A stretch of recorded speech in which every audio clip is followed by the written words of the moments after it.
Aga aeg on vaadata natukene tagasi märgatud Eestis episoodidele selle hooaja keskel. Lisaraha teenida. Mis tööd sa teed siis seal? Ma olen vestlusmoderaator. No, nagu naisterahvas. Ja, tere Kallika, kas sinuga on meeldiv tutvuda? Kas oled juba... No ja, nii see oli, et Alar, kes ilusasti viisakalt ütles, et ta on vestluse moderaator, tegelikult oli sekstöötaja. Või siis, kui me ka natukene viisakalt ütleme, näitleja. Siin see kohe ongi.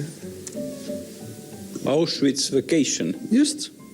Ma arvan küll, et see on... Näe. Ja sellised inimesed saavad reparatsioone. See on täielik ausalt võetud Auschwitzi koonduslaagri pilt.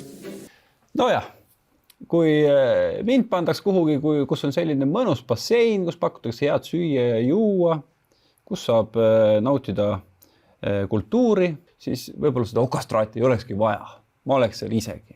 Aga kas see nüüd just ikkagi Auschwitzi vangilaager oli, selles ma kahtlen siiamaani. Tiit Piik ütles, et tema on emigreerunud Šveitsi. Tõepoolest, nii on. Hetkel ta seal neutraalses riigis midagi korraldab, ajab oma natsi asju ja kes teab, võib-olla ühel hetkel kuulame temast nats veel.